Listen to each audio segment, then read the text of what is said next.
nada wala gadi. Hello. Nagami. Faya.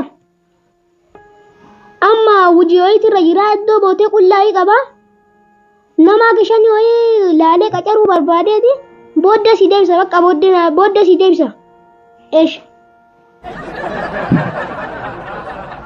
Ashama kabajamtoota fi daawwattoonni marti keessanuu haadha abbaan daraartuu warra kutaa 12 intiraarsi kuufisanii keessattuu warri 600 keessaa 13 14 15 17 keessa fiddan kunniin an abbaan daraartuu akka isin dhukun akka garaa isin dhukun akka mataan keessa isin dhukun akka lolli keessan isin dhukun an abbaan daraartuu hojii isin banee asii argamuu kiyyaaf warri gara tiktookiinis yuutuubiinis feesbuukiinis YouTube ini sun dandanu warri na daawwataa tan jirtu hundi keessanuu akka dhuftanii homaanii akka galma isin jedhan dhuman dhuftanii galmooftan isin jedhu teessoon kennallee bootaan nutti argamu muka silkii bootee sareen lafee itti nyaattu san achi argamnaa milkeeffataa koottaa isin jedha lakkoofsi kennallee kan gubbaa argamu kan.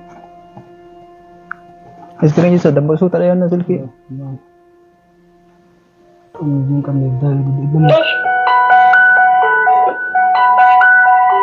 Ashama kabajamtoota fi daawwattoonni marti keessanuu haadha abbaan daraartuu warra kutaa 12 intiraarsi kuufisanii keessattuu 600 keessaa 13 14 15 17 keessa fiddan kunniin an abbaan daraartuu akka garaa hin dhukun akka mataan keessa isin dhukun akka lolli keessan isin dhukun an abbaan daraartuu hojii isin banee asii argamuu kiyyaaf warri gara tiktookiinis yuutuubiinis feesbuukiinis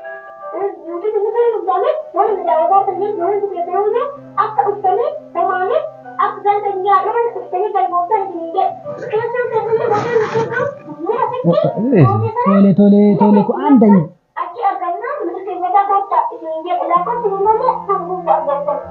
Iya bana.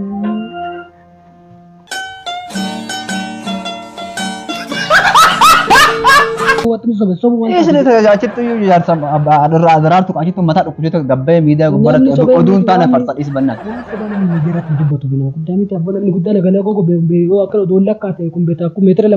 Meetira lamaan gaagatu. Kanaaf amma deemnee akka intiraasiin dhugaatiin balaan dhugaatuu hin danda'u. Warra garaa dhukku, warri miila dhukku, warri mataa dhukku. Abboon dhis banaa tartabii keenyaa yamal taatee fayyaan qabdu. Nama taabtaa bira ba'ee nuti abdiin kutatiin kan hin deemna kan hin asiin jedhe. Jetteere abboo. No waaxaa. Qabxii durallee finnallee hin beektaa. Qabxii kee. Ati idda biyya goda jaamoo 15 fidee adillee hin beektu. 15 fidee maa odooftaa wanjira odooftaa sana. Qabxii kee namatti hin Maal faati fidee waa. Qabxii namatti ambasseen agar 15 fidee keetu kan ammoo sittu hin beeku an qabxii kan hin beektu. Waan garaan kun nan sirrii nan jiru nan rifataat na qalman. Kana godaata intiraasii. Baakin deemu yannatu.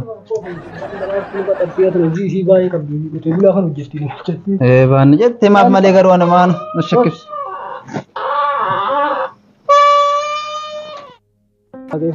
Intiraasiin nu kuffisee abbaan daraartuu nu kuffisu akkana kasi. Kana kasi hin jedhu bichaa qabata.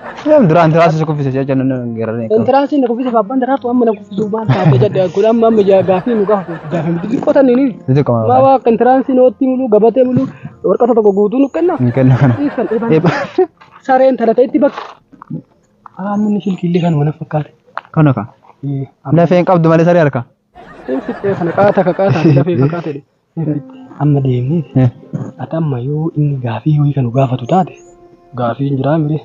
Is gaafii xiqqaa kan inni nama gaafata. Wanta akka intiraasii waa sarara guutuu asii agachee. Amma nan dawii dhigaa akka amma jajjabeessuun akkuma jirutti anamma dhugaa dubbachuuf illee hin beektallee illee kana akkaataa intiraasii akka sana gosa ammallee lammata illee akka kofne abbaan daraartuu illee akka nan kofeefne akkinaa gootu. Luka akkinaa gootu qabxii inni yoo jalqaba si gaafate naa barreessitee naa kennuu qabdaan hin danda'u kaa dhugama himatu.